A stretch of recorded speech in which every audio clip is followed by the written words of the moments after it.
pravi, da pravzaprav to ni samo človek, ki je opremljen s protezami, ampak pravzaprav gre za rekonstrukcijo človeka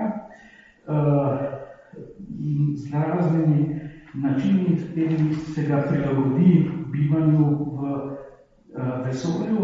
Se pravi, tukaj še vedno je na liniji prejšnjih preomenjenih avtorjev in celo razmišljal je v smeri DNK, oziroma manipulacije celic, vendar pa Lem ni bil zagovornik univerzalnega preoblikovanja človeka. Je pravzaprav samo tolmačil, kaj sta Clance in Klein zastopala. Kako se ta pojmovanja kiborga razvijajo naprej? Razvijajo se predvsem v smeri, bolj praktične uporabe. Misli se predvsem na uporabo protetičnih nadomestkov, raznih srčnih spodbujevalcev in tako naprej,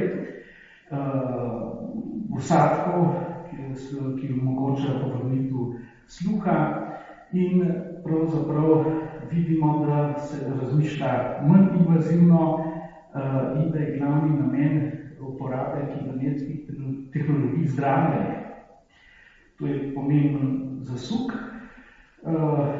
Kot eno izmed zadnjih stališč, kako razumeti pojav kiborgizacije, pa navajam znano knjigo kot Singularnost je blizu.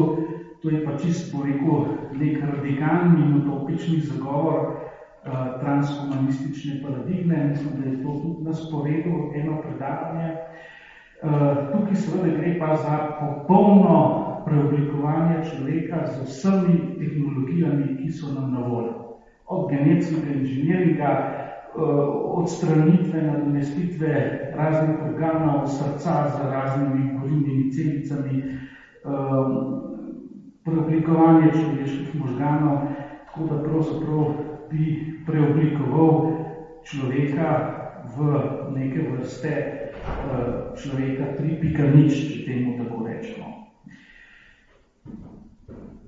Kaj lahko zdaj sklenemo glede uporabe izraza kiborg, da pravzaprav se od strogega znanstvenega koncepta zelo spremenil, je širši, hkrati tudi bolj izmuzljiv koncept in lahko vključuje razne invazivne, zelo invazivne ali pa tudi relativno neinvazivne posege. In jaz sem se pravzaprav potem moral še nekoliko bolj omejiti v svojem predavanju in sem se moral omejiti na človeško osebo.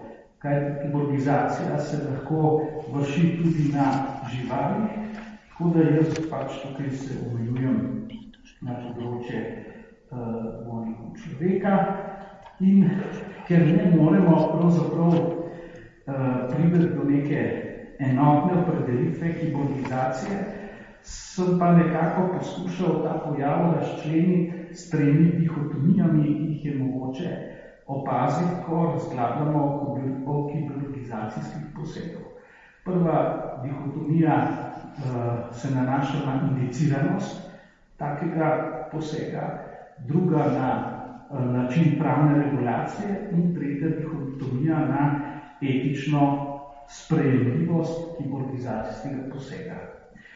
Torej, če najprej pogledamo dva vidika indiciranosti kiborgizacijskih posegov, je nam seveda poznan medicinski razlog, da izvedemo kiborgizacijski poseg. Je to po neko področje, ki je klasično, vgradnja raznih protez, implantatov. To poznamo, osnovni namen tega posega je pomagati pacientu, invalidu, povrniti neko normalno funkcionalnost. In če pogledamo pravno področje, so tukaj v igri številna pravna področja, ne samo medicinsko pravo, tudi obligacijsko, pravo varstva potrošnikov, intelektualne lastnine, pravo varstva osebnih podatkov. Zdaj pa prehajam na nemedicinsko indicirane kiborgizacijske posege. Nekaj jih je znanih, omenjeno je že bilo ustvarjanje kiborgov za vojaške potrebe. Tukaj se ta materija nanaša na področje mednarodnega humanitarnega prava, vojaškega prava, na področje medicinskega prava. Tukaj so raziskave, mislim, da najbolj intenzivne. Hkrati pa so vojaki populacija, ki pravzaprav z pravnega vidika predstavlja ranljivo populacijo, kar se tiče raznih privolitev in tako naprej. Drugo področje, ki nam je znano predvsem zaradi športnika Oskarja Pistoriusa, je področje športnikov kiborgov. Tukaj govorimo o raznih protezah, ki omogočajo, neke normalne ali pa celo višje športne zmogljivosti, to področje zadeva športno pravo. Tretje področje je pa nekako tisto področje, ki ga zagovarjajo misleci z področja transhumanizma, kjer gre pa pravzaprav za namen ustvarjanja super človeka ali človeka plus. In to področje je trenutno področje medicinskega prava, ker drugače kot z uporabo medicinskih tehnologij takih postopkov ne moremo narediti, in tudi področje kazenskega prava. Tako da lahko preidemo na naslednjo dihotomijo, kjer lahko z vidika prava razlikujemo med dopustnimi in nedopustnimi kiborgizacijskimi posegi. Če prebiramo obširno literaturo na tem področju, zasledimo ponavljajoč se argument, da se brišejo meje med človekom in strojem. To je argument, ki se ponavlja kot neka mantra, ki je povsem legitimen z vidika, naravoslovnih znanosti, z vidika pravne znanosti pa je treba poudariti, da nekako je v nasprotju z osnovnim poslanstvom prava, ki pa je v tem, da postavlja meje dopustnih ravnanj, jih označuje, jih ohranja in jih celo tudi po potrebi s sankcijami vzdržuje. Tako da tukaj je nek naravni antagonizem in to se mi je zdelo vredno poudariti. Zdaj, ko razglabljamo protipravnih kiborgizacijskih posegih, moramo najprej opredeliti, kateri pravni predpisi so za to področje relevantni. Najprej seveda glavni predpisi pri nas se nanašajo na Ustavo in Evropsko konvencijo o človekovih pravicah. Jaz vseh teh ne bom podrobno obravnaval. Nekaj teh pravnih aktov bo še predmet diskusij oziroma predstavitev jutri. Bi pa želel poudariti, da je za nas zelo pomembna Ojedska konvencija z dodatnimi protokoli in pa tudi listina pravic Evropske unije. In ti akti pravzaprav predstavljajo okvir dopustnosti kiborgizacijskih posegov. Zakaj je po sprejetju Evropske konvencije o človekovih pravicah bilo potrebno sprejeti še Ojedsko konvencijo o varstvu človekovih pravic in dostojanstva na področju biomedicine? Zato, ker je ima ta konvencija čisto specifično zahtevo, da je treba vse sodobne biotehnologije uporabljati na način, da je ta uporaba skladna s človekovimi pravicami in svoboščinami. Zato je bilo potrebno to konvencijo sprejeti. Njen izhodiščni vrednostni koncept je za varstvo človekovega dostojanstva, njegove integritete, identitete na način, ki ni diskriminatoren, in zato vsebuje tudi zelo važno načelo prvenstva človeškega bitja, kjer ureja situacijo, ko imamo opravka z konfliktom interesov ali namenov kiborgizacijskih posegov. Na eni strani imamo varstvo koristi človeškega bitja, na drugi strani pa varstvo interesov znanosti in interesov družbe. In Oviedska konvencija terja, da je treba dati vedno prednost pravnemu varstvu človeka kot osrednjega subjekta prava. Iz tega izhaja tudi zahteva, da človeške osebe ne smemo objektivizirati, jo razgraditi v nek samovoljno razpoložljiv predmet znanstvenega raziskovanja. In med drugim konvencija prinaša tudi zahtevo, da je uporaba tehnik genetske manipulacije za izboljšanje človeške DNK in pa postopek kloniranja nedovoljen. To so izrecne prepovedi, ki ožajo področje posegov, ki jih v pravnem smislu smemo izvajati. Posredna omejitev je pa tudi omejitev, ki se nanaša na vse druge znanstvene raziskave, ki bi lahko posegale v prvenstvo človeškega bitja. To logiko je povzela tudi Evropska unija v listini temeljnih pravic. Tukaj vidimo v členu 3, da pravzaprav vsebuje prepovedi ali pa omejitve enake vrste. Ta določba bo predmet podrobnejše analize jutri, tako da je tukaj ne bom posebej obravnaval, omenil bi pa še določbo kazenskega zakonika, ki je šla v nov kazenski zakonik leta 2008, ki je prepovedala tvorbo določene biotehnološke postopke, ki so prepovedani po mednarodnem pravu, in smo s tem pravzaprav se uskladili z zahtevami Oviedske konvencije. Zdaj, nastane vprašanje, kateri kiborgizacijski posegi pa sploh so pravno dopustni. Seveda tisti, ki niso izrecno prepovedani, in tisti, ki prestanejo test preverjanja etičnosti.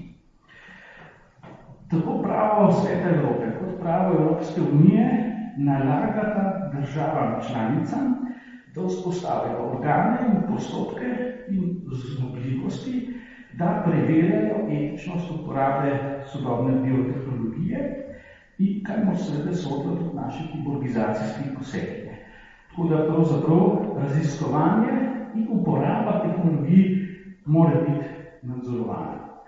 Seveda Oviedska konvencija jamči po eni strani svobodo znanstvenega raziskovanja ob teh omejitvah, ki sem jih povedal, in izrecno terja, da morajo raziskovalni projekti biti odobreni strani pristojnega organa, to je pri nas Komisija za medicinsko etiko Republike Slovenije. Če mi analiziramo, kako se mednarodnopravni akti, pa tudi nacionalno pravo loteva regulacije vprašanja etične dopustnosti, pravzaprav ugotovimo neko dvojnost. Ponavadi se najprej določijo neka načela in vrednote, ki na tem področju morajo veljati. Hkrati se pa vzpostavi nek tak sistem preko nekega posebnega organa, ki je zadolžen za presojo etičnosti uporabe biotehnologije. Tukaj bi želel opozoriti na eno zelo važno področje, na področje mehkega prava, na področje ISO, SIST in drugih standardov v robotiki in medicini, kjer pravzaprav tega etičnega preverjanja nimamo zagotovljenega v zadostni meri. Ti tehnološki predpisi, ki so lahko zelo detaljni, pravzaprav ostanejo izpod tega radarja, ki ga moramo imeti vzpostavljenega, zato da lahko preverjamo etičnost uporabe teh tehnologij. To se meni zdi eno zelo veliko tveganje, hkrati se pa ti standardi, ko so enkrat sprejeti na ravni recimo ISO standardov, lahko zelo hitro razširijo tudi v ostale države, tako da imajo tudi nacionalne države šibko kontrolo na tem področju. ne bi razpravljal o kakšni demokratični legitimnosti, ker ti standardi pravzaprav nastajajo v zelo ozkih strokovnih odborih. Prešel bi pa na dva primera, ki nam indikativno govorita, kako je stanjem pravice do kiborgizacije pri nas. Najprej bi kot hipotetični primer vzeli zahtevek pacienta, ki bi, recimo, da mu manjka roka, želel bionično roko, ki jo lahko upravlja z mislimi in naletel bi na isto situacijo, kot je leta 2003 naletel en nizozemski državljan, ki je pred Evropskim sodiščem za človekove pravice izgubil tožbo, da bi bil upravičen iz zdravstvenega zavarovanja do takega medicinskega pripomočka. Sodišče je reklo, vsaka nacionalna država ima prosto polje, ali bo tak medicinski pripomoček uvrstila na seznam, na listo, in Nizozemska ga ni, in zato seveda on ni imel možnosti dobiti, razen kot popoln samoplačnik, tak medicinski pripomoček. Situacija pri nas je identična, če pogledamo zakon in pa listo Zavoda za zdravstveno zavarovanje Slovenije, tazga medicinskega pripomočka na tej listi ni. Če pogledamo kakovost našega zakonskega predpisa, vidimo, da pravzaprav te pravice iz rehabilitacije so urejene izrazito pomanjkljivo in jaz mislim, da so celo v nasprotju z načelom pravne države in tudi pravico do zdravstvenega varstva. Drugi primer je pa primer lanskoletne operacije jeseni v UKC Ljubljana, zelo uspešna operacija. Šlo je za italijanskega pacienta, 5-letnega, kateremu se je uspešno usadilo akustični usadek, slušni usadek. Zanimivo je to, da je stroške povrnila italijanska zavarovalnica. Če bi bil pacient Slovenec, bi pač ta pravica bila nedosegljiva, ne bi je mogel uveljavljati iz naslova obveznega zdravstvenega zavarovanja. To seveda pomeni, da čeprav naša medicina določene, tehnologije, postopke operacijske zna narediti, to še ne pomeni, da so za paciente tudi finančno dostopni. Tako da lahko sklenemo, da so ti napredni kiborgizacijski posegi tehnologije, ki so čisto medicinsko indicirani za paciente slabo ali pa sploh finančno nedostopni, tako da to pa že pomeni pravzaprav poseg v pravico do zdravstvenega varstva in do socialne varnosti in tudi poseg v pravice invalidov, tudi v konvencijo, mednarodno konvencijo o pravicah invalidov. Zdaj, lahko prejdem zaključno. Torej, nekateri kiborgizacijski posegi so etično in pravno dopustni, so že želeni uporaba teh naprednih protetičnih okončin, slušnih vsadkov in tako naprej, so del že obstoječe pravice do zdravstvenega varstva, ki jo jamči ustava, vendar so v naši zakonodaji slabo dostopne za slovenske paciente. Vrsta kiborgizacijskih posegov na drugi strani pa je ali izrecno prepovedana, ali pa, je njihova uporaba dovoljena pogojno, če prestanejo test etične sprejemljivosti. Kaj lahko sklenemo na podlagi tega stanja? Da pravzaprav se pravica do kiborgizacije zdi zelo dvoumna, je omejena, odvisna je od teosa, vindikacije, od obsega, invazivnosti in sorazmernosti in zdi se, da neka posebna per se pravica posameznika do kiborgizacije ne obstaja in je tudi v prihodnosti ne gre priznati. Seveda tukaj moram takoj pojasniti, da se pravica do kiborgizacije, ki je medicinsko inficirana, obravnava v okviru pravice do zdravstvenega varstva oziroma do zdravja. Nadaljnja važna reč je ta, da v tem, bo rekel, pravnem okviru ne more obstajati nobena pravna možnost kiborgizacije človeka. Naprimer, da mi kiborgiziramo fizične delavce. Recimo, to je ena od asimetričnih učinkov robotizacije, ne bi bil tudi predvidoma ta, da ne bi, zato da bi ljudje lahko konkurirali robotom, se kiborgizira. Drugo področje je ustvarjanje vojakov kiborgov, pa policistov kiborgov. Tako da pravzaprav vidimo, da mora upravljanje teh kiborgizacijskih posegov biti nadzorovano in zlasti mora biti predhodna etična presoja pravljena. Lahko se nam zgodi, da bo kiborgizacija človeka vseeno napredovala na pravno in etično nedopusten način. Tukaj pa bi zagovarjal stališče, da je pa treba tukaj na tem mestu zagovarjati pravico človeka do dekiborgizacije. Nekdo, ki je dobil nek vsadek brez privolitve in tako naprej pod pritiskom, ima pravico, da se to odstrani. Zdaj, kot pravni teoretik seveda zelo težko razglabljam o kakšnih takih vprašanjih z področja naravoslovja, ali lahko iz nebiološkega materiala dobimo neke vrste žive stroje, čuteče in etične in tako naprej.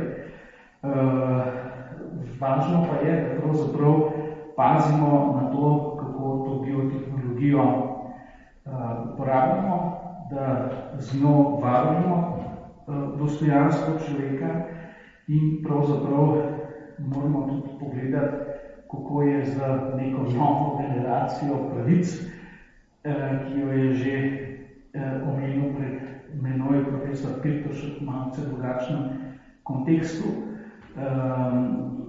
Poročilo Inštituta Radonau recimo omenja novi pravici ne biti merjen, ne biti analiziran in usmerjan strani umetne inteligence, pravico do vzdrževanja smiselnega človeškega stika.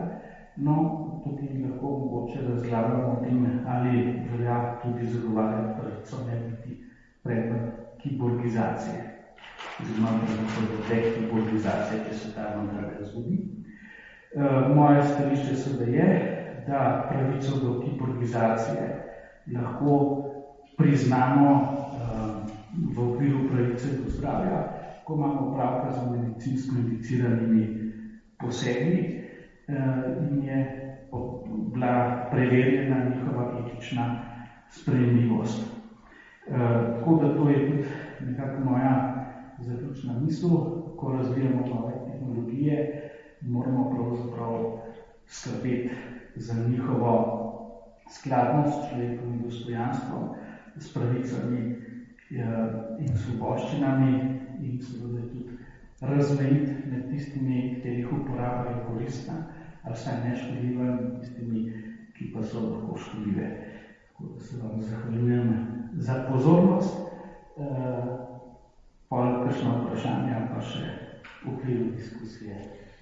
Ja, spoštovani, najlepša hvala, to je bilo res odlično predavanje in seveda odpira številne nove vidike in dovolite mi torej, da kar nadaljujem z vprašanjem, ki ste sami odgovorili na prvi del, da tisti, pri katerem je prišlo do nedopustne kiborgizacije in je sam ni želel, si lahko vzpostavi prejšnje stanje. Vendar kaj pa v primeru, ko je pa prišlo vendarle z nedopustnim ravnanjem do vsadka, do nekih sprememb in je potem zdaj tukaj na eni strani odgovornost tistega, ki je to storil, ki je to napravil in tudi kako zdaj to v prejšnje stanje, ali verjetno tu pa ne bo možnosti, da se določene stvari odstrani, ker to bi bil poseg v telesno integriteto.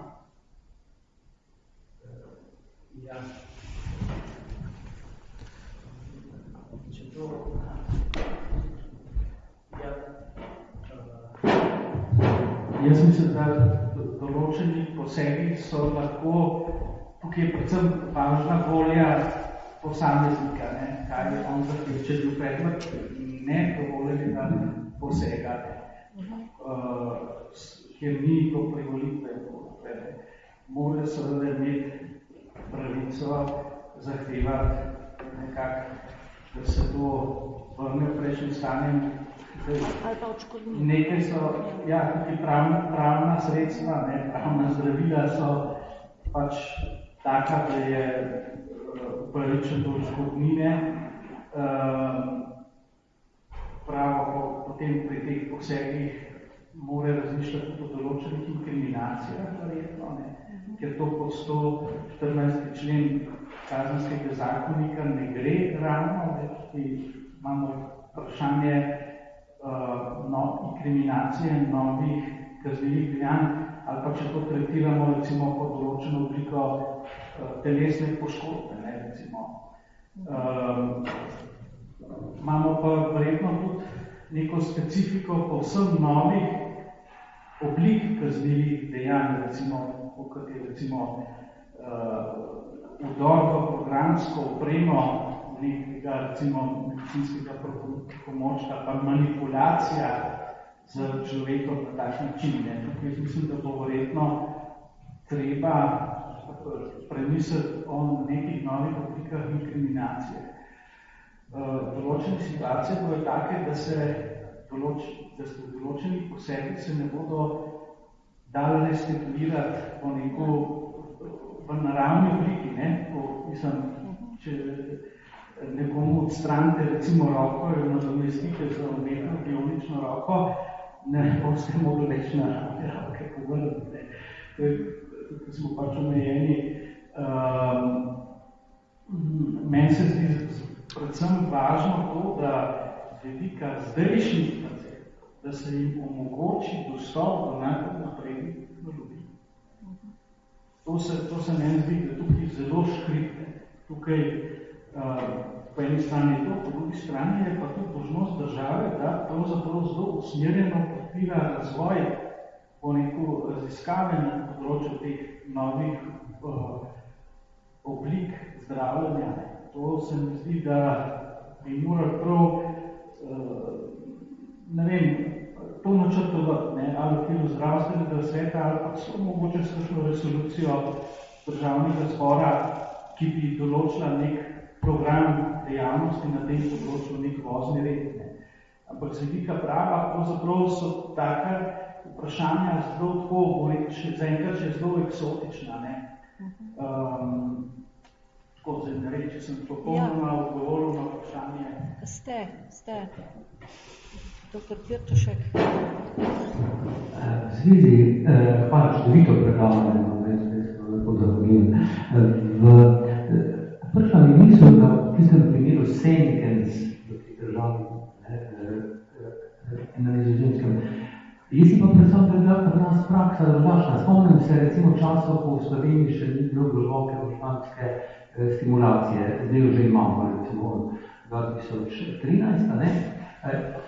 Ampak mi smo že prej poslali bolnike lahko zaprosil za globoko možgansko stimulacijo elektrodoplobini možganov in mi smo samo ugotovili, da pač v Sloveniji tega ni, se ne upravlja in potem je tem bolnik avtomatično dobil pravico, da gre v tujino. Ne bi bilo to nekaj podobnega, recimo, če bi rekel, jaz pa potrebujem bionsko roko, jaz si predvsem, da naša zavarovalnica, da bi napisal prošnjo, zavarovalnica bi rekla, tega ni v Sloveniji in bi ga poslali v tujino. Večinoma tako delajo, recimo, če nimamo kakega zdravljenja v Sloveniji. Hvala lepa, zelo fajno vprašanje. Ja, oba predpisa, zakon o zdravstvenem zavarovanju, zakon o pacientovih pravicah, imata noter na začetku klauzule, da se zagotavljajo pravice v okviru zmožnosti zdravstvenega sistema. sistema in pač pravic iz obveznega zdravstvenega zavarovanja, je se pa standardov, ki temu zavajajo. In zdaj ključno vprašanje, koliko tega napotitve pacienta v tujino je vprašanje, kako razumeti izčrpanost možnosti zdravljenja. Tukaj imate pa zdaj razlago, ki je infavoren ustavni pravici do zdravstvenega varstva, ki pravi, da je pacient pravičen do najboljšega zdravljenja, ki je po takratnih, po sedanjih spoznanjih dosegljivo in možno, in razlago, ki pravi, da v okviru naših zmožnosti mu omogočamo primerno obliko zdravljenja. To je recimo medijsko razvpit primer fantka Reneja na ortopedski kliniki, ki mislim, da še ni doživel epiloga. Ali je zdaj fantek Rene upravičen do takšne nove oblike zdravljenja, ali samo do tega, da se to, kar pač ni zagotavljeno znano, je zdaj operacija in potem tehnično novo pač doseže učinkovita rehabilitacija. In o tem bomo odločali pravniki. To bo zdaj pravno vprašanje. Če bo šlo na Evropsko sodišče za človekove pravice, bodo vrnili žogico, bojo rekli, ja, v okviru standardov in seznama imate polje proste presoje, tako da je pravzaprav na naših sodiščih, da bomo postavili ustrezno prakso, bomo rekli, ali razumemo pravico do zdravja v tem smislu, da ima pacient pravico do najboljšega možnega zdravljenja, ali bomo pa šli v drugo smer. Ja, lahko rečem, da tudi ta odgovor in ta vajna diskusija je odlična, prispeva prav k tem odprtim vprašanjem, dokot ima pravzaprav država obveznost v okviru ustavne pravice do zdravstvenega varstva. In tu je, to ni pravzaprav pravica rezultata, ampak pravica prizadevanja. In tudi ta direktiva o čezmejnem zdravljenju ravno tako daje seveda to prosto polje, da se seveda zagotavlja pravico do zdravljenja v tujini, vendar pa s tem ne bo presežene zmožnosti, ki jih ima nacionalni sistem. Tako da to pravniki dejansko vidimo, da moramo zdaj postaviti te standarde, vendar seveda ne sami. Zmeraj je tukaj potem tudi z druge strani treba spoznati dovolj dobro tista dejstva, ki so odločilna, zato da se nek standard lahko izoblikuje. In seveda lahko pa izoblikujemo standarde, je pa vse pomembno, da jih na abstraktni ravni izoblikujemo. Torej, ne za konkreten primer otroka, ki se nam zasmili in se zdi to res takšna zgodba, ki jo moramo podpreti, ampak je to mora biti v smislu abstrahiranja, da bo veljalo za vse takšne in podobne primere. In za vse takšne in podobne primere moramo zagotoviti potem tudi možnost izvedbe.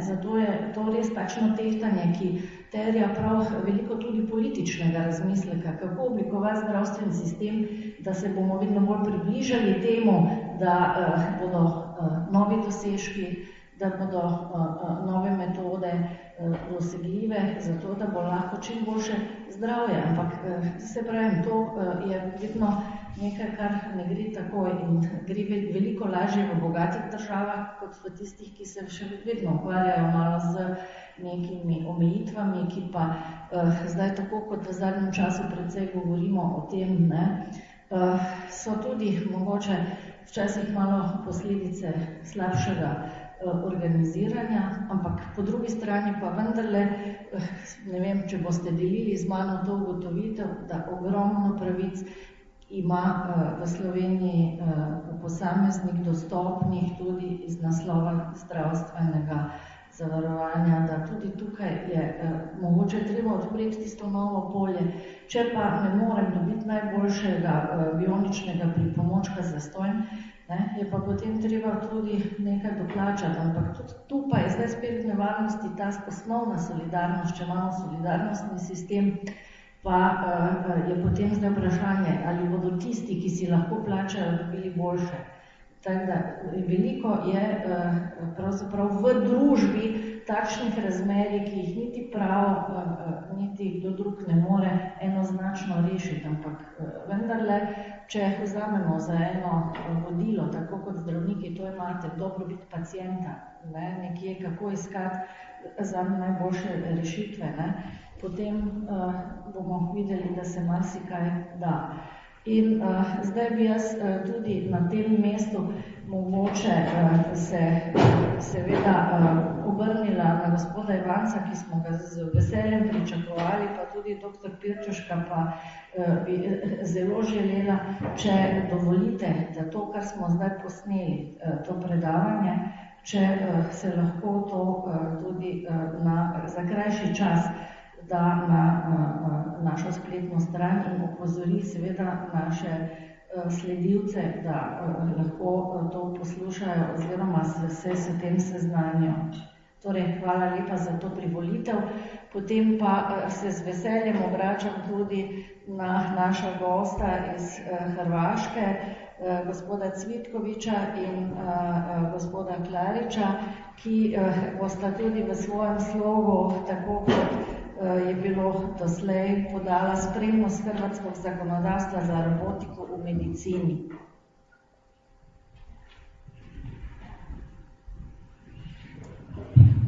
Prije svega, zahvaljujemo se organizatoru još jednom na još jednom pozivu. Mladi smo bili isto tako imali čast predavati pred ovim skupom.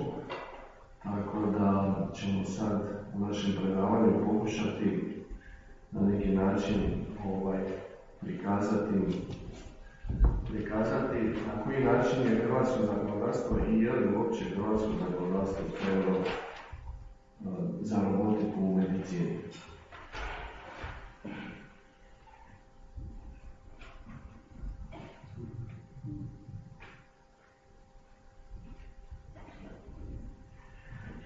Dobar dan svima još jednom. Prije 99 godina je Karel Čapek napisao svoju dramu o robotima. To dio vas se sjeća toga. Ljudi su stvorili robote, sve su im dali da rade, sve su regulirali, civilizacija je rasla i cvala i sve su ljudi uredili, osim što robotima nisu dali nikakva prava. Samo obveze, ali prava ne. I onda su roboti rekli, ne, mi želimo prava i ubili su sve ljudi. I to je kraj. Može. Tko je robot?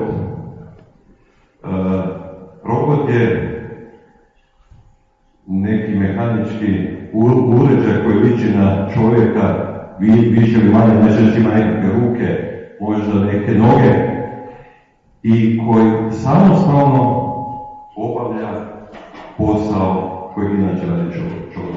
Ili neka druga definicija koja kaže da je robot je informacijski stroj koji misao, odnosno informaciju koji pretvara u rad. I taj rad ima veliki utjecaj na čovjeka i okolinu. I zapravo je tu kraj definicija robota, plus, minus, za razliku od zdravstvenog radnika. Tu je hrpa definicija koji je zdravstveni radnik. Iz povijesti, ars medica, posebni ljudi kojima je to poziv, koji se posebno školuju, medicinski univerziteti, pa se zatim uslijede niz ispita, stručno osposobljavanje, onda licenciranje, pa vječna edukacija. Da li to sve roboti imaju? Ne. Može. Što imamo kada to dvoje suprotstavimo? Sa jedne strane stroj koji ima sve da napravi u najkraćem vremenu najbolje, a nema niti osjećaj, nema niti straha, i on će povećati svaku efikasnost i svaku produktivnost, A nasuprot tome imamo čovjeka, danas zdravstvenog radnika koji je pun svih obveza i čiji rad je reguliran sa zakonima zemlje, ali i sa pravilima njegove struke. Jesmo li zapravo mi u našoj medicini regulirali te odnose? Mi danas imamo i robote i hvala Bogu zdravstvene radnike. Ja ću sad, dok je kolega kad mi dao uvod, pokušati na neki način, biti ćemo vrlo kratki zato što zaista nekakve relevantnih pravnih propisa vezano za robotiku i uređivanje robotike u sustavu medicine, mi ćemo govoriti s aspekta propisa koji su u medicini, u hrvatskom zdravstvu, praktički nema. Zaista ih nema. Možemo krenuti od temeljnog akta od Ustava Republike Hrvatske koji je na neki način garantirao, odnosno jamči svakom pojedincu zdravstvenu zaštitu, a ujedno je i Ustav naš propisao da država naša mora poticati gospodarski razvoj. Tu izvlačimo nekakvi kontekst i mogućnost da i sama robotika kao jedan element koji je neminovan u sustavu zdravstva pronađe svoj put. Kad idemo dalje secirati zdravstveno zakonodavstvo Republike Hrvatske, onda dolazimo do temeljnog zakona koji uređuje zdravstvenu zaštitu, to je Zakon o zdravstvenoj zaštiti, koji u niti jednom svojem članku ne spominje takvu mogućnost. Ne samo Zakon o zdravstvenoj zaštiti, nego i podzakonski akti, dakle pravilnici koji se na osnovu tog zakona donose, ne spominju izrijekom robota, odnosno robotiku kao nekakvi element koji bi mogao pomoći, odnosno na koji način bi zdravstveni radnici obavljali i pružali elemente liječenja, odnosno pružali zdravstvenu zaštitu, odnosno obavljali zdravstvenu djelatnost. Postoje određeni tzv. Minimalni tehnički uvjeti opremljenosti bolnica, prostorija, ordinacija, gdje nismo mogli naći nikakvi propis, također ni pravilo koji bi na neki način regulirao i taj element. Kad idemo dalje, kad dalje seciramo te zdravstvene zakone, odnosno zdravstvene propise, onda možemo spomenuti također i određene odluke našeg glavnog osiguratelja, državnog osiguratelja, koji bi na neki način morao predvidjeti takve mogućnosti kad se ugovaraju sa bolnicama, sa zdravstvenim ustanovama, sa privatnim zdravstvenim radnicima pojedini postupci u sustavu liječenja, da se na neki način i definiraju takvi elementi, ali njih još uvijek također nema.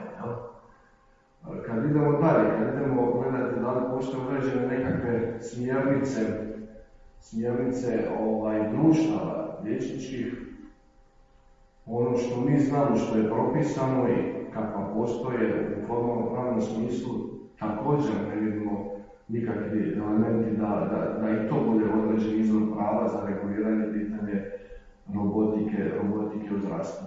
Praktički, za sada nekakvih relevantnih pravnih propisa u sustavu zdravstva vezano za taj element zaista sustavno ne postoji. Postoji ovaj element, ako ga uopće možemo povezati sa robotikom, to je sustav telemedicine, ali mi smatramo da on na neki način će omogućiti i razvoj i robotike, na takav način. Međutim, i ovaj sustav nije se u Hrvatskoj razvio u prvom smislu riječi kako se on trebao razviti. Znači, sustav telemedicine, odnosno liječenja na udaljenost, praktički u Hrvatskoj vam je to na razini toga konzultantskih i određenih savjeta između liječnika i zdravstvenih radnika ili održavanja određenih seminara i predavanja putem telemedicine. Što je najgora stvar u cijeloj toj priči, što je biti meni osobno neshvatljivo, je da je zadnjim izmjenama Zakona o zdravstvenoj zaštiti, dakle našeg temeljnog zakona, koji je stupio na snagu 1.1.2019. godine, ukinut Zavod za telemedicinu. Ja ne znam da li u Sloveniji postoji zavod za telemedicinu, ne postoji, da. Međutim, mi smo ga imali, ali on je sada ukinut. Dakle, on kao takav više ne postoji, odnosno on je postao nekakav model unutar, mislim, čini mi se Hrvatskog zavoda za javno zdravstvo, ali svoj subjektivitet više on također nema. Sad možemo krenuti na određene dvojbe. Mislim, kolega Cvitović je u početku naznačio elemente koje bi se u Hrvatskoj, mislim, to su dvojbe koje su uopće ne pojavile, ne samo u Hrvatskoj, a koje će se vjerojatno pojaviti kad se postavi regulacija na neki način takvog elementa, to je pitanje odgovornosti, odnosno subjektiviteta takvog nekakvog objekta, robota, da li on će imati određeni subjektivitet, vjerojatno neće, nadamo se, i da se to praktički neće ni dogoditi. I naravno pitanje je liječničke greške koja se dogodi u elementima kada zdravstveni radnik upravlja robotom, koliko on može utjecati na samog tog robota i na koji način će se, kako će to utjecati posljedično na sam element liječničke greške.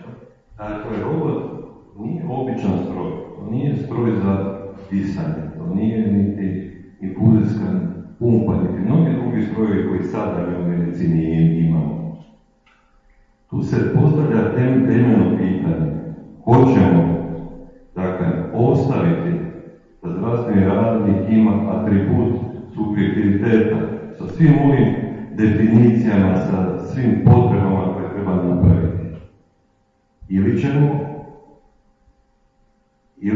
a to sve će rezultirati jasno, po svih razlika, to rezultira sa licencom, kao finalnim dokumentom, kao ispravom koja kaže da je zdravstveni radnik ovlašten i zadužen samostalno obavljati posao u zdravstvenoj djelatnosti.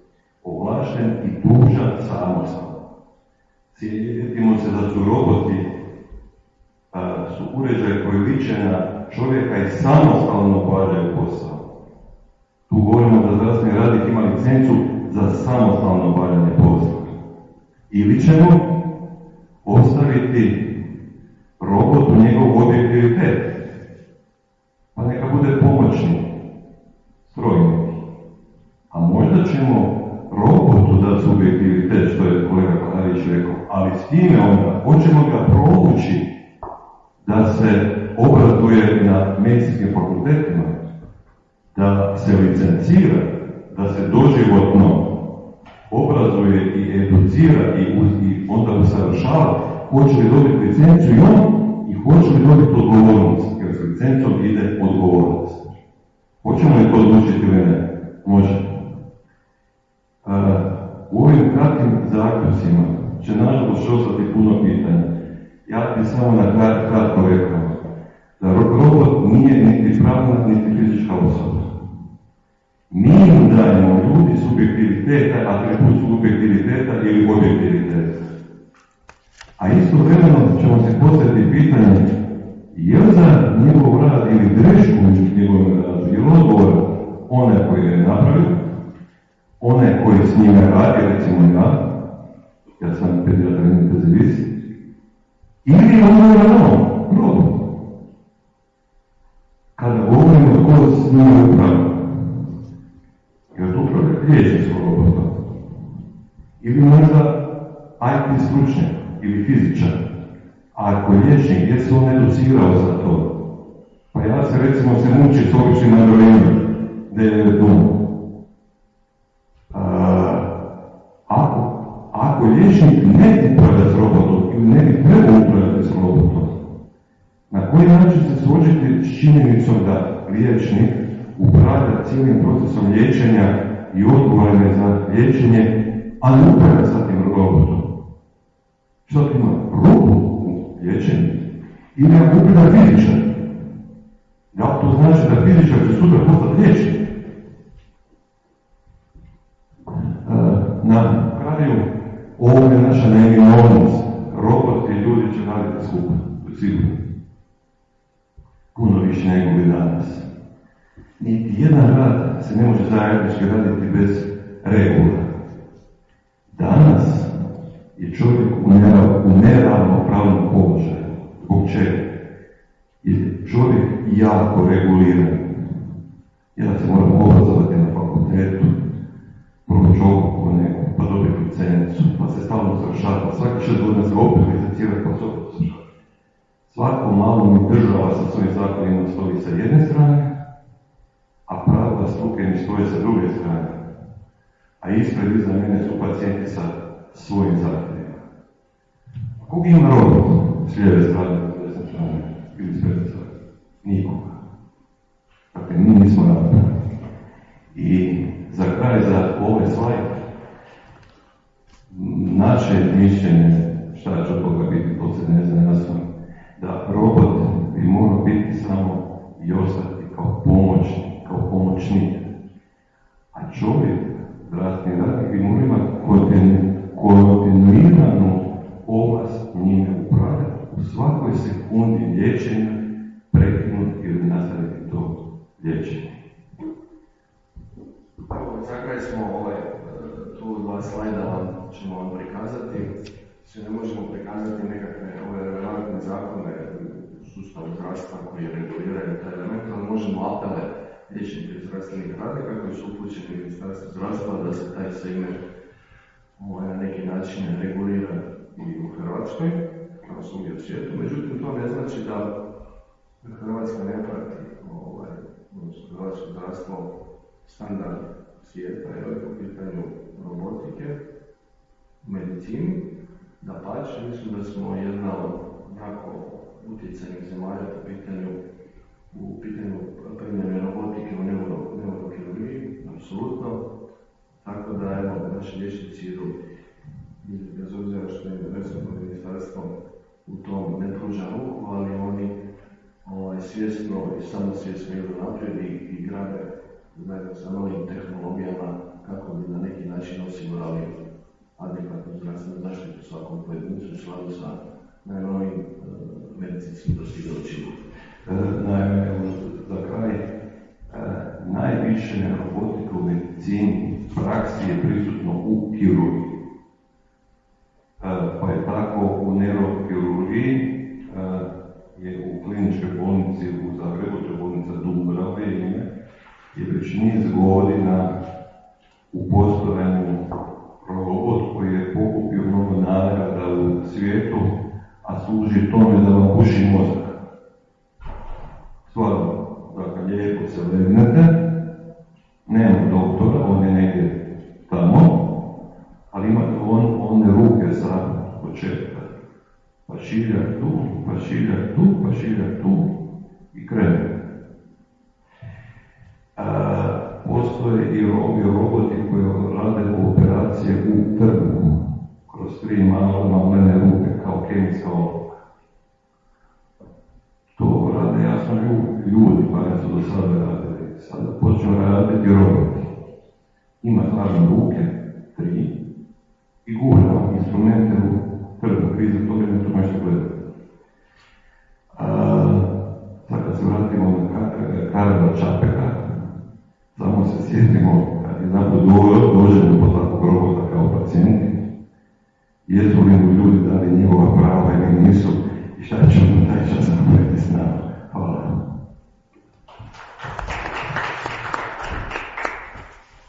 Torej, najlepša hvala za to odlično predavanje in seveda bo gotovo še tudi diskusija, kajti to, kar ste postavili, kdo je tisti, ki odgovarja, če gre kaj narobe.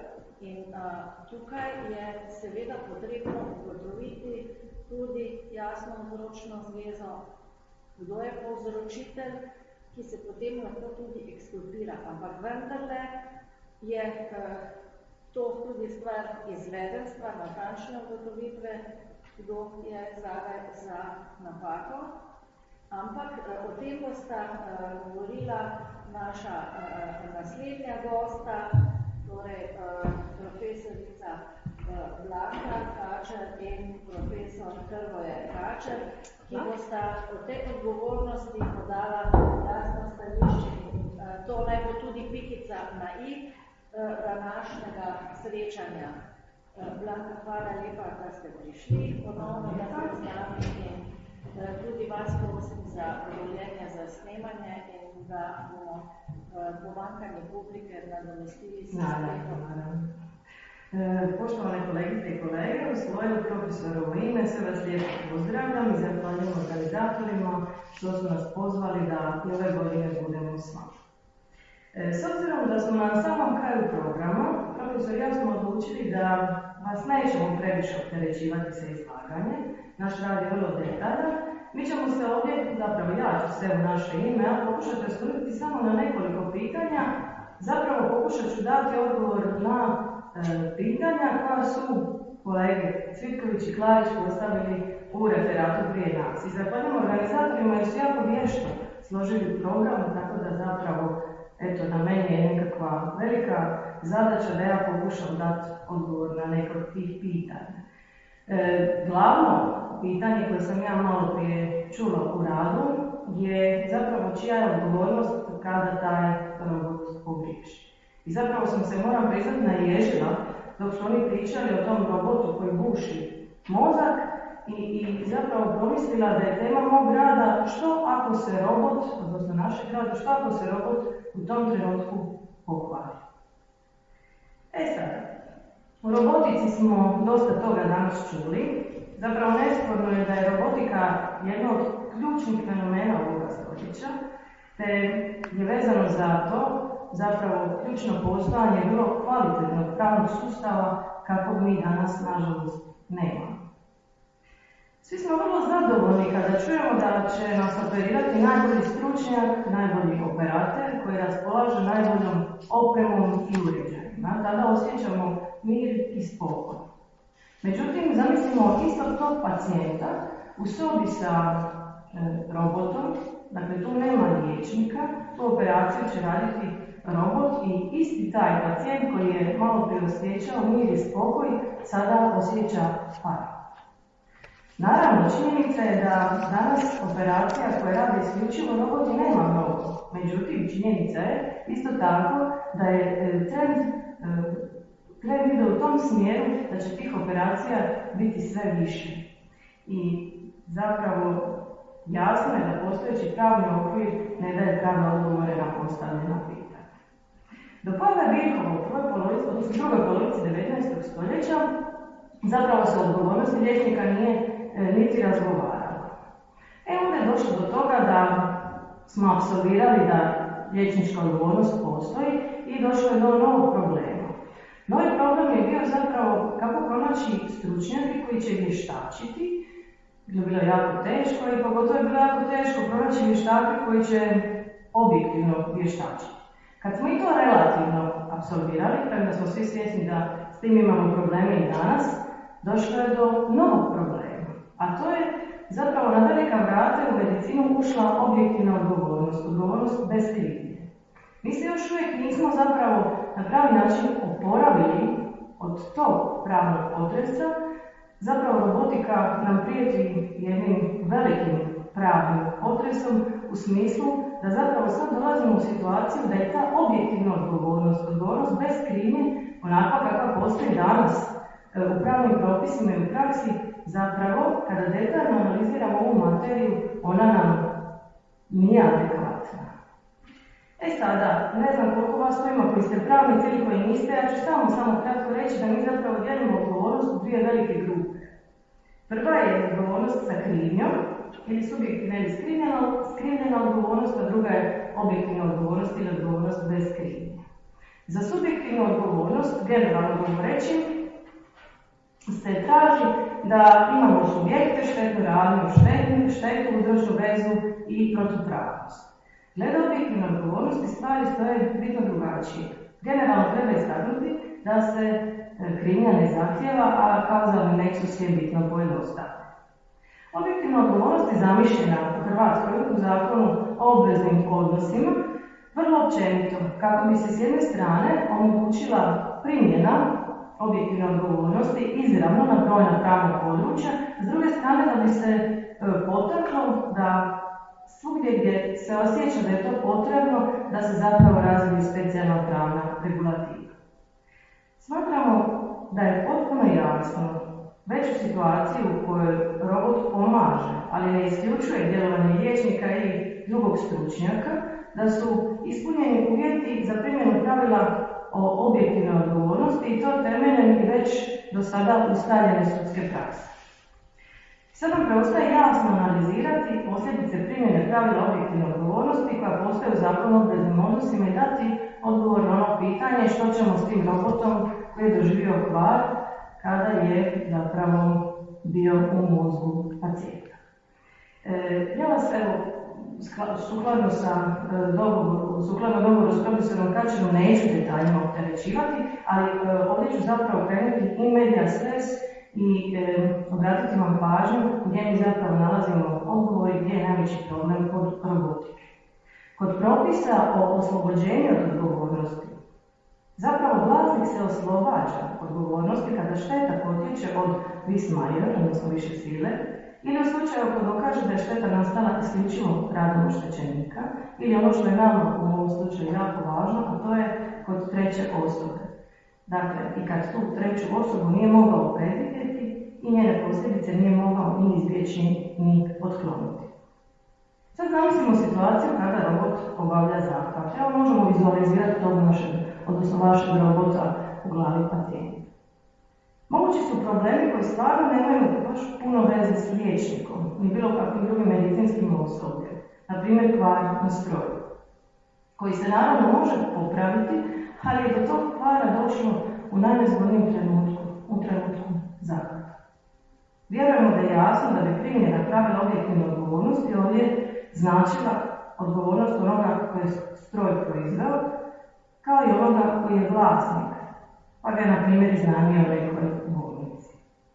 Sad, praktično su sve bolnice organizirane kao ustanove čiji je vlasnik osnivač ili država ili jedinica lokalne samouprave. Što za posljedicu ima da ti osnivači odgovaraju bez ograničenja za obveze ustanove i tu je dosta teško zamisliti situaciju u kojoj oštećenik neće biti u potpunosti obeštećen. Tu dolazimo do jedne druge problematične situacije. Naime, ako se ustanova oslobodi odgovornosti i ukoliko je odgovoran proizvođač stroja ili vlasnik stroja koji ga je iznajmio u bolnici, stvari se bitno mijenjaju. Naime, tu može doći do situacije u kojoj je riječ o nekome koji je registriran, dakle čiji je temeljni kapital nekoliko kuna kod jednostavnog društva sa ograničenom odgovornošću ili čiji je temeljni kapital 20.000 kuna kod društva sa ograničenom odgovornošću. I sada gledajući zapravo realnost u Hrvatskoj, ja vjerujem i tako i u Sloveniji, zapravo vrlo je realna mogućnost da oštećenik neće moći biti obeštećen. Može se pojaviti pitanje zašto oni ne bi tužili sve. Međutim, to je vrlo problematično radi troškova postupka, jer ukoliko se dođe do toga da se neke od tih tužbi izgube ili se neke tužbe povuku, ti troškovi postupka, možemo reći pod navodnike, mogu pojesti jedan veliki dio toga što bi oštećenik dobio u vidu obeštećenja. Nakon zaključka da vrijede ozbiljne posljedice na štetu oštećenika, jasno je da treba razmišljati o boljim zakonskim rješenjima. Profesor i ja smo dosta razmišljali na ovu temu i pronašli smo zapravo odgovor u nečemu što izlazi iz klasičnog odštetnog prava. Naime, pronašli smo shodno rješenje o onome što se događa kod dopinga. Naime, u području dopinga se odgovara daleko teže od objektivne odgovornosti, odnosno nema mogućnosti da se sportaš oslobodi sankcije zato što je primjerice trener ga nagovorio ili prisilio ili recimo nije dobio adekvatnu informaciju od trenera da je nešto što uzima na listi doping sredstava.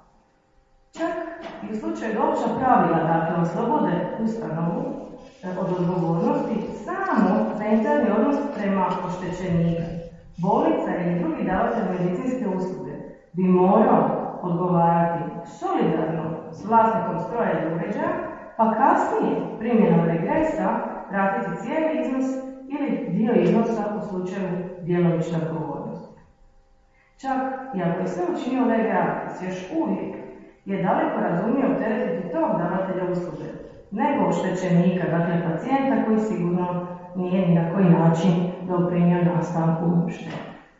Ako zamislimo bilo kojeg davatelja medicinske usluge, onda naravno da zamišljamo profesionalca koji će ostvariti određenu dobit uporabom robota, pa ako je već tako, zašto mu se ne bi nametnula situacija dodatne odgovornosti, koja u konačnici može lako riješiti sklapanjem police osiguranja od odgovornosti, čije troškove platio, na primjer, iz dobiti ostvarene uporabom robota, koja dobit je prema svim dostupnim informacijama vrlo značajna. I za kraj, ja bih se vratila na onaj primjer iz početka, a to je primjer onog našeg pacijenta koji sjedi u sobi sam s robotom, u panici, i to bih samo postavila još jedno pitanje. Nije nam pitanje samo odgovornosti za štetu koja je nastala prilikom nekog zahvata. Tu imamo velika pitanja koja se tiču informiranog pristanka. Jer znamo da inače imamo probleme s informiranim pristankom kada daje liječnik. A sad zamislimo koliko je to multiplicirano u situaciji kada informirani pristanak, odnosno obavještenja koja su vezane za informirani pristanak, daje robot. A s druge strane imamo pacijenta koji je u totalnoj panici i zapravo ne može ni normalno razmišljati. To je samo nekoliko naših razmišljanja, nekoliko prijedloga na ovu temu, a ostalo možete pogledati u radu. Hvala vam na pažnju. Kolegica, najlepša hvala. Krasno predavanje, zelo jasno in sistematično, tako da lahko služi res za konec današnjih dilem in seveda je to tudi na nek način za pravnike poslastica, za zdravnike mogoče malo manj jasno, pa vendarle dovolite, da še opravimo tudi diskusijo, smo v takšnem krogu, ko morda se lahko še marsikaj pogovorimo in seveda, ker držim v roki to napravo, bi kot prva tudi sama spet razmišljala o objektivni odgovornosti in o tem, da recimo uporaba naprav v bolnišnici oziroma robotov pri posegih, ali gre v tem primeru za nevarno stvar, ali gre v tem primeru, ko nekdo dobi zdravstveno storitev v bolnišnici, da je to nevarno obratovanje. In ker seveda za objektivno odgovornost moramo reči tudi, da bomo seveda v teh naših klasičnih pojmih razmišljali o nevarni dejavnosti in pa o nevarni stvari. Ali bomo mogoče v bodoče za objektivno odgovornost ali pa no fault compensation, tako kot se zdaj veliko o tem govori, izoblikovali mogoče milejši pristop. Pa bi kaj dala kolegici, moram prevesti, jer je to sad pitanje objektivne odgovornosti, da li je to sad vezano na opasnu stvar ili na opasno djelovanje u praktice radi u bolnici, da li kad se dođe u bolnicu, da li si već u opasnosti kao da si u nekoj opasnoj djelatnosti, ili bi morali možda, ako idemo na ove no fault compensation, imati neki drugi, možda miliji stav, da je to nekako onda opravdano, jer da će je profesor zapravo Guriković. Evo samo kratko, dakle kako to funkcionira? Evo ću se ovako krenuti, pa bude lakše. Dakle, kako je praksa sudova? Mi već imamo cijeli niz sudskih rješidbi, dakle presuda koji uključuju objektivnu odgovornost u medicini. Zakon o obveznim odnosima zapravo kaže da se objektivna odgovornosti odgovara vezano za opasnu stvar i opasnu djelatnost. Nema objašnjenje što je to opasna stvar i što je to opasna djelatnost, to je pravni standard. I onda se od slučaja do slučaja zapravo procjenjuje je li tu riječ o opasnoj stvari i opasnoj djelatnosti. Naravno, da bi se generalno moglo razmišljati o tome da je medicina kao takva cijela opasna djelatnost. I čak je bila i jedna nakana, došla je iz Europske zajednice, ono vrijeme kada je to bila Europska zajednica, da se kod svih profesionalnih djelatnosti da se odgovara objektivno. Međutim, to srećom nije prihvaćeno, ali sve više i više imamo sudskih rješidbi koje zapravo imamo, eto recimo jednu koja se tiče galvanske struje, Ustavni sud je to riješio, dakle i sve češće se primjenjuje objektivna odgovornost za štetu. S tim da bih tu napomenula da sud isto tako nije vezan s tim na koji način je tuženo. Sud sam procijeni na koncu kako oni žele da bude suđeno. Jer ako neko sudi tuži po objektivnoj odgovornosti, sud sam može reći nije riječ o objektivnoj, nego riječ o subjektivnoj odgovornosti ili slično. A već ovdje profesora Kačer, on sigurno ima nešto pametno za reći. Dobro večer svima. Dakle, ja sam samo htio kazati da je upravo ova priča o nevezanosti suda pravnom kvalifikacijom u parničnom postupku dovela do toga da imamo manje čišće stanje nego što bi ga imali inače. Sudovi uredno ponavljaju, pozivaju se na odluku Ustavnog suda, mislim 2008. godine, baš ovu sa galvanskim strujama. Dakle, svi priznaju da mogućnost objektivne odgovornosti postoji. Međutim, kombinacija ove procesne stvari, plus da se prednijeva najniži stupanj krivnje, praktički dovodi do toga da u konačnici sve jedno. I onda sudovi linijom manjeg otpora, posebno što uvijek postoji otpor tuženika, utvrđuju krivnju i upuštaju se u ovo drugo. U ovom slučaju galvanskih struja zakompliciralo se pitanje krivnje i odlučili su se prvom. Ali daleko je to još od toga i vjerojatno ćemo još dugo pričekati dok dođemo do neke masovne pojave, bar da bude normativa ovakva, da se baš tuži i usvaja tužbeni zahtjev zbog objektivne odgovornosti. Šta je tu čudno? Imate mali milion sudskih odluka koje kažu da je nož opasna stvar. Imate u svakom komentaru Zakona o obveznim odnosima stotina odluka gdje se kaže šta je to.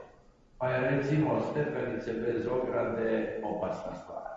Pa je recimo pas iznad neke kilaže opasna stvar ako nije na uzici, a opet iznad određene kilaže ako uz uzicu nema i praktički brnjicu.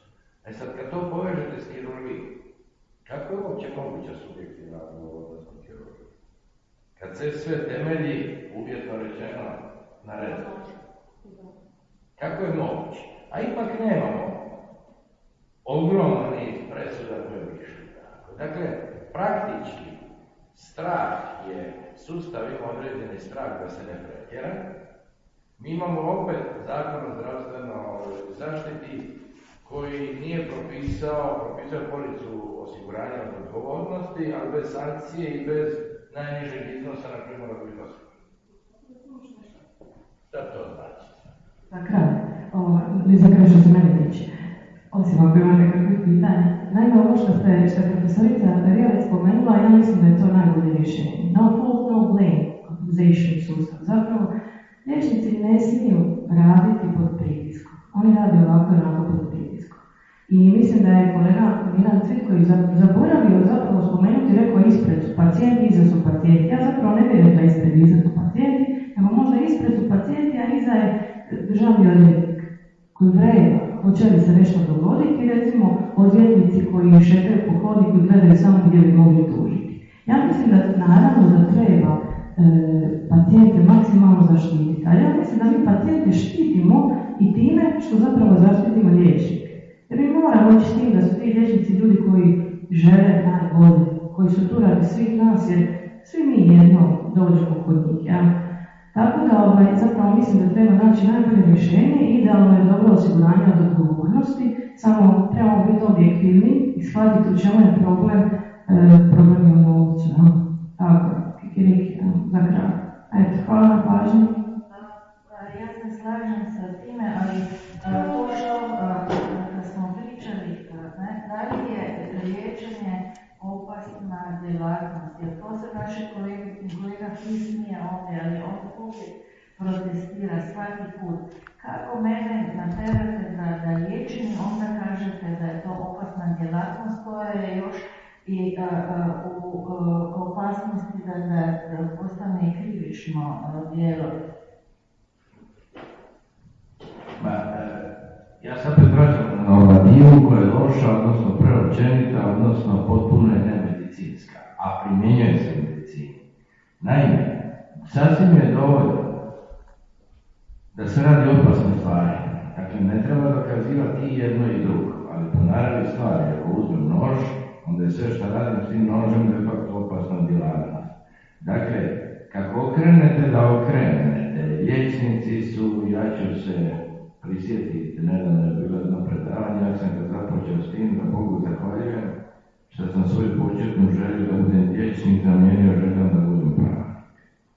Jer svi mi u svom poslu imamo mali milijun problema i tako dalje, ali je činjenica da su liječnici uvijek unaprijed krivi. Sve najgore što se može u okviru javnog mišljenja staviti se nažalost odnosi na liječnike. Jednom kad je oslobođen, onda je to na zadnjoj stranici koju niko ne čita. A ja ne mogu nikad zaboraviti, možda je konkretan čovjek i s pravom sankcioniran, ali mladi kirurg je suspendiran u roku od 5 minuta nakon prijave. Nakon toga je kazneno suđen i prvi put sam ga nakon toga vidio kad mi je posluživao picu u restoranu. Dakle, to nije bilo vrijeme današnje kad se ide ko zna gdje. Čovjek je ostao i od kirurga, a opće poznato, ako ne radiš određeno vrijeme, ruke više nisu to. I on meni poslužio picu svaki posao časno, dakle nije to. A da bi on došao u tu poziciju, on bi za mene morao biti 100% kriv, baš 100%. A priča se temeljila na analizi psihologa je li dijete govori istinu, a govorenje istine ili neistine je bilo 15 dana nakon pregleda na kojem je bila i majka. U najbolju ruku čovjek je eliminiran i nikad više nije bio ni blizu. A mi kao država, naravno da i svaki čovjek pojedinačno investira u sebe, ali mi kao država investiramo strašno puno u svakog liječnika.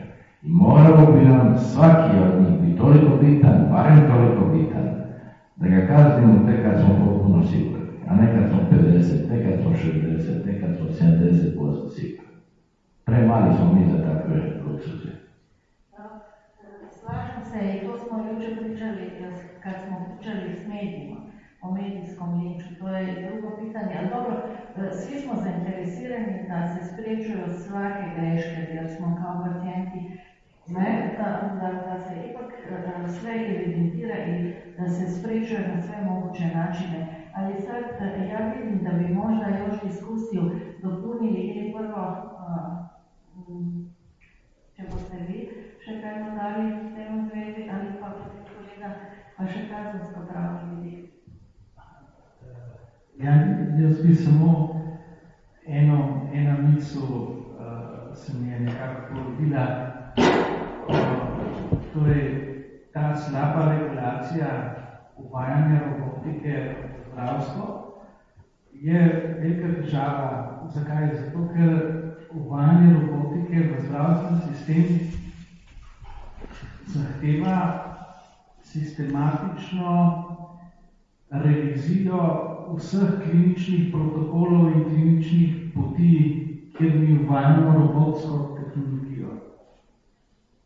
In to pomeni, da se spremenijo strokovna pravila delovanja na deloviščih. Recimo v operacijskih dvorani imate standardni operacijski protokol. Za uvedbo robota se spremenijo določene operacije, ki jih delajo člani operacijskega tima. In to, taka uvedba, take tehnologije ne more biti samo na ravni pripeljemo robota, zdaj se bomo pa naučili z njim malo delati. Ne, praksa bo že pokazala. To je tako zahtevno vprašanje, da je treba k temu res načrtno pristopiti in mislim tudi, da da je to zakonska materija, da uvedba teh tehnologij zahteva odprtje novega področja zakonskega urejanja. To je problem. Znanost ide to je vrst. Dakle, mi imamo probleme sa ovim kad se robote potpuno zanemarili. Kao da ih ne. Imamo problema strašno. Pa još uvijek informirani pristanak praktički gotovo da svaka bolnica piše sama. Pa bi bilo normalno da to ministarstvo napiše i da je to. I da ne treba neko u bolnici misliti jel pogriješio nije i kako će se. Dakle, vrijeme nam bježi. Hvala lepa, čeprav jaz še vedno mislim, da je bistvo, da bi zdravnika osvobodili vsega, zato da bi lahko delal svoje osnovno poslanstvo. Potem bo tudi njegovo pojasnilo lahko v redu. Smo pa slišali, koliko vseh stvari ga obremenjuje. In konec koncev tudi vse mašine, bomo rekli stroji, da ne govorimo zdaj o robotih, ampak stroji, ki so na nek način pomagalo, so na drug način lahko velika obremenitev, zato ker je treba veliko znanja, da ga pravilno uporabljaš. In ali smo sposobni v današnjem trenutku zagotoviti vsem, da se lahko predno so prisiljeni, da sedajo za volan, da se tudi pripravijo na vožnjo. Tako da imamo tukaj, po mojem, ta bistveni razkorak je, da nove tehnologije nasilijo v nove učenja. In tu bom takoj pa pripodala tudi vodo na svoj mlin ali lonček, zato ker univerza, mi smo prepoznali nujo, da je treba izobraževanje sedaj bistveno spremeniti, da je treba nove tehnologije pripraviti že v fazi samega študija, da postanejo del razmišljanja.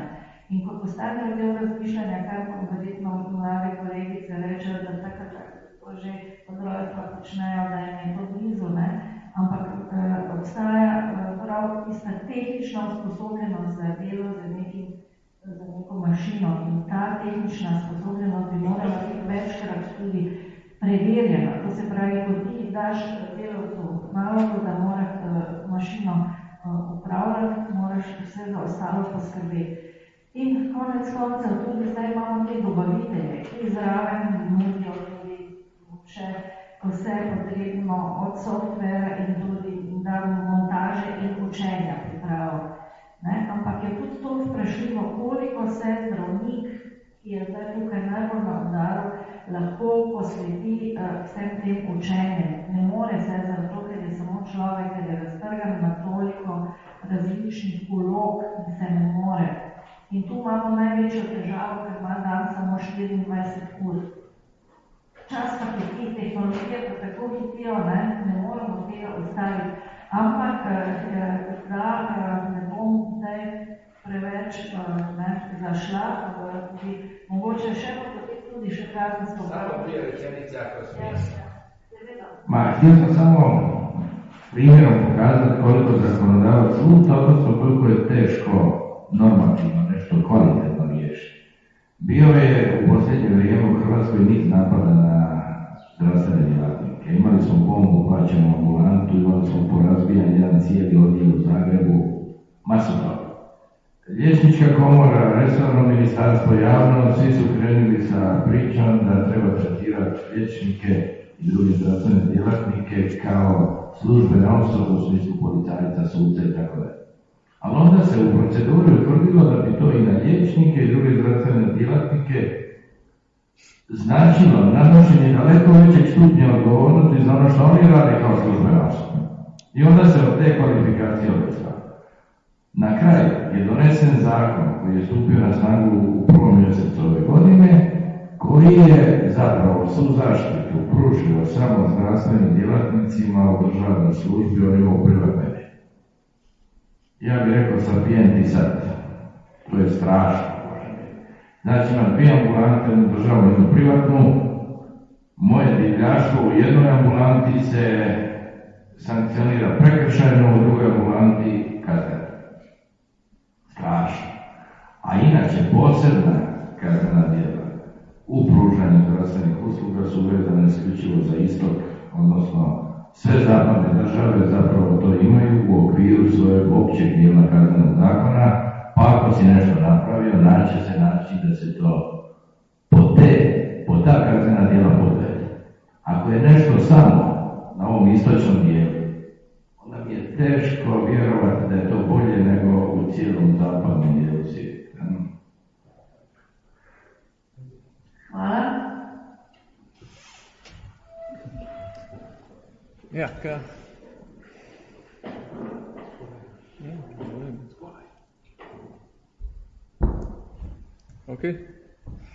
kad ja razmišljam o strojima u medicini, ja mijenim da ih nujno treba.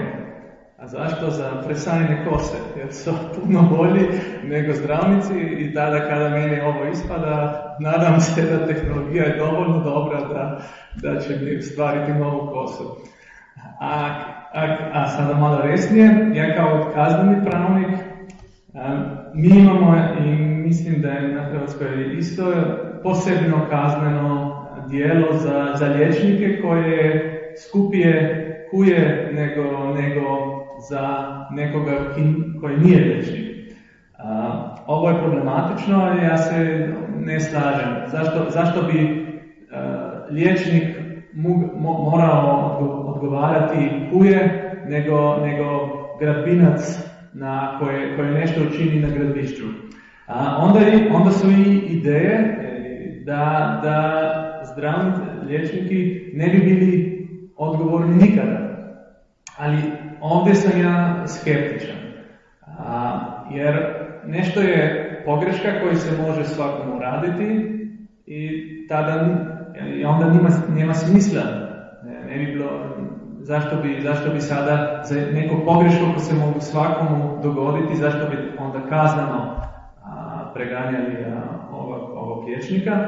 Ali na drugi strani imamo posebne liječnike. Ja sam pravnik i ja vidim da i u pravu imamo ljudi koji, ja bih rekao, taj čovjek ne bi smio biti pravnik. Taj čovjek nije sposoban ili nije dovoljno dobar da sudi. I znam i u Sloveniji, znam liječnike koji su mi rekli da znaju, oni poznaju drugi liječnike u zdravstvu koji oni mijenjaju da ne bi smjeli biti liječnik. I kada nešto taki uradi nešto što se ne bi smjelo dogoditi, onda kazneno pravo mora biti kao skrajni sustav da se takvega liječnika odstrani, ali ne svakog, ali samo tiste ekstremne primjere.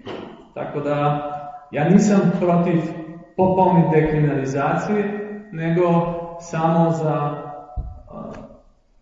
kako ste prije rekli, za ove primjere kao smo 100% sigurni da je liječnik ustvario neku hudu grešku koja se ne bi smjela dogoditi. Postotak je mizeran usuđujući presude pravosuđa. Mizeran. A postotak istrage? Izađe tekst u novinama i istrage. A kad sudac naredi takvu pogrešku, on ne odgovara. On ima imunitet.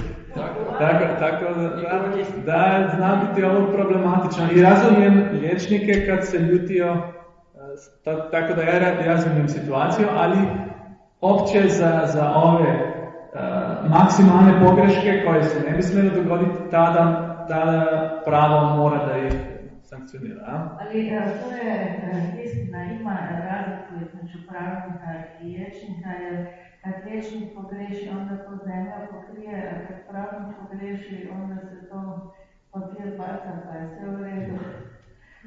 Dobro. Nisam ja mislio da ne bi trebali kazneno odgovarati, nego da ne bi trebali biti dodatno sankcionirani posebnim specijalnim kaznenim djelima kad imamo i opća. Kad su opća kaznena djela su sasvim dovoljna, kad neko drugo šteti, napravi neku povredu, onda tu mora odgovarati. Kad mu se to dokaže, to je dobro. Šef domu hoće se čini, zakaj imamo tako lepo diskusijo? Zato, ker smo v majhnem krogu in mislim, da je to ponavadi najbolj dragoceno. Seveda, ker pa tudi stroj to pridno beleži, bodo te zaključki lahko bolj drug fakt popisani. Boste mogoče? Pozdravljeni, jaz sem Katarina Ahar z Ministrstva za zdravje. Mogoče da se res malo opravičujem, da bomo v slovenščini, ker moja hrvaščina ni to. Jaz bi mogoče sam to izpostavila, da na Ministrstvu za zdravje smo dejansko zaznali to problematiko v okviru enega drugega projekta in da smo letos v bistvu začeli intenzivno delati na preučitvi v bistvu veljavne ureditve in upamo, da bo pač ta analiza pa sodelovanje tudi drugih organov slovenskih, predvsem Ministrstva za pravosodje, privedla do ene rešitve, ko bo veljavil neko vrsto sistema nekrivdne odškodnine za zdravnike. Zdaj, kaj pri tem zaznavamo kot bistvo je, pač, ker se v javnosti mogoče pač tudi napačno razumeva ta koncept, ker nekateri pač koncept nekrivdne odškodnine razumejo kot, da nihče več ne bo odgovarjal za nič, ker ni bistvo tega sistema. Bistvo je, da v bistvu v zdajšnji ureditvi pacient praktično do odškodnine pride skoraj edino v primeru, če se dokaže krivda nekoga za neko škodo, ko se mu je zgodila.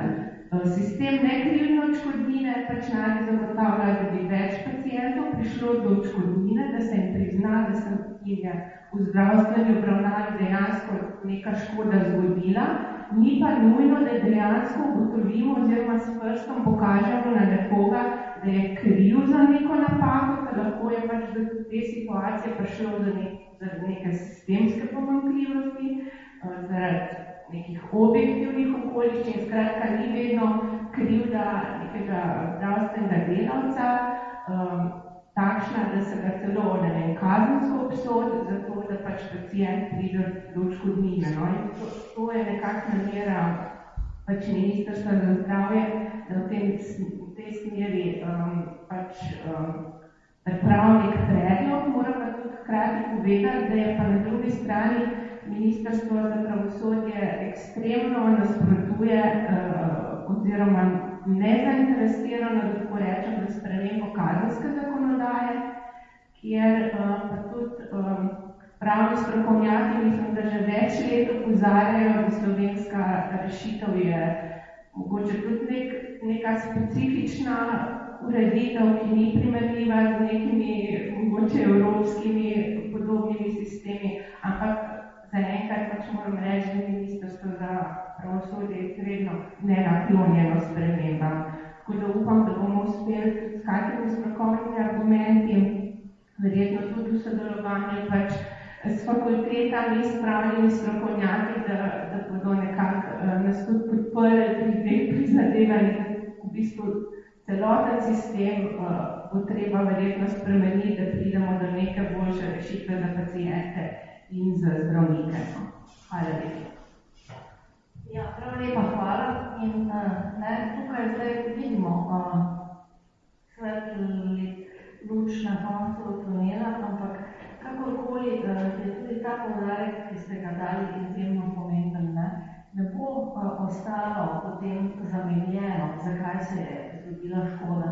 Ker to je bistvo, to, kar ste včeraj tudi povedali, tudi to se mi zdi izjemno pomembno, da se zapleti neljubi dogodki evidentirajo, ampak evidentirajo predvsem z namenom, ne da se nekoga preganja, ampak da se preprečuje, da bi do takšnega neljubega dogodka prišlo. In to, kar ste včeraj povedali, tudi, da se to ločeno vodi, tako da se lahko preiskuje te dogodke in da potem pa seveda se sprožijo tudi vsi mehanizmi, če je to nekdo povzročil zaradi, tako kot je pri odgovornosti delodajalca, ki lahko zahteva regres od delavca, če je škodo povzročil iz hude malomarnosti ali namerno.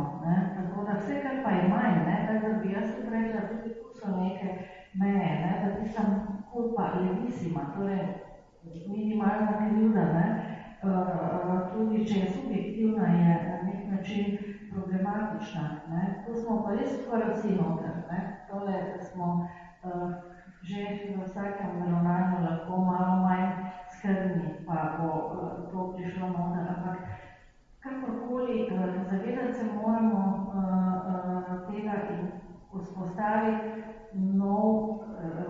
nova pravila, ki ni nujno, da bodo čisto spremenjena, vendar prilagojena. In tole evropska sodba, dr. Ilešič tudi lansko leto predstavil, ker je poenostavljeno iskanje vzročnosti, neka določena domneva. To je že en korak naprej, ampak zakaj sem tako zadovoljna, da se danes o tem pogovarjamo, ker smo tu v takšnem krogu, ki se zelo dobro tudi razumemo, zakaj gre pri teh finesah. Ne? In bi si zelo želela, da mogoče za to debato po priliki nadaljujemo, morda tudi tako, da si dopisujemo po mailu in da uporabimo torej zdaj naše lanskoletni zbornik in revijo, kjer smo imeli tudi kolege iz Mostarja, ki so pisali o no fault compensation, potem pa da mogoče pripravimo potem vsak posamezno, da se kdaj zmenimo tudi kakšen prispevek. Skratka, vabim vas, da zdaj nadgrajujemo to, kar pač je verjetno treba narediti. Ne? Jaz še posebej, ker sem bila sodnica, koliko časa sem ujeta v te klasične kategorije, kar je odškodnina, ne? Ampak se poskušam zdaj malo odmakniti od tega in videti zadeve širše. Zato, da ponavadi na tem srečanju je vedno tako, da zadnjo besedo imajo zdravniki, pa bi še dr. Cvitkoviča prosila, da zaključi današnje srečanje oziroma današnji dan, predno gremo potem še na državno srečanje zvečer v Bosni v hotelski. Hvala vam lijepa. Pa evo samo bi jednu riječ bi rekao za kraj. Kad sve ovo skupimo što smo pričali sada, mislim da je temeljno što će čovjek odlučiti sa robotima. Da li ostaje objekt ili će postati subjekt. Ako ostane objekt, vjerujem da će biti dobro. Maksimalni objekt, maksimalna pomoć.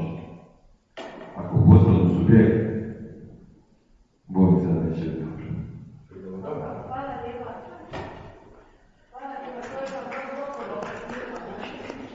in torej ne pozabiti v Bosni, Hotel City na vrhu, državno srečanje, ki se ga velja udeležiti. Vsi povabljeni greste, no, da potem malo še pokranjava, da se odgovorimo, pa da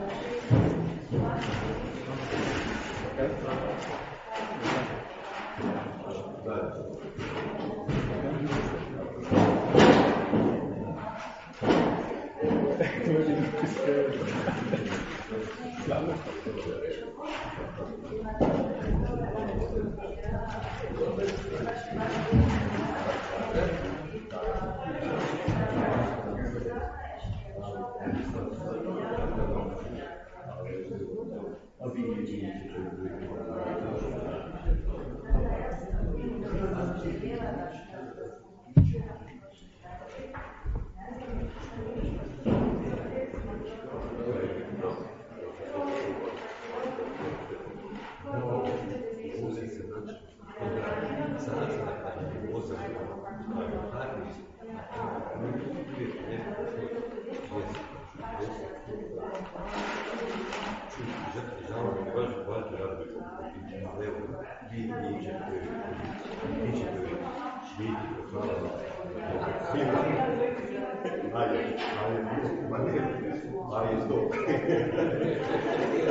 Ti se ga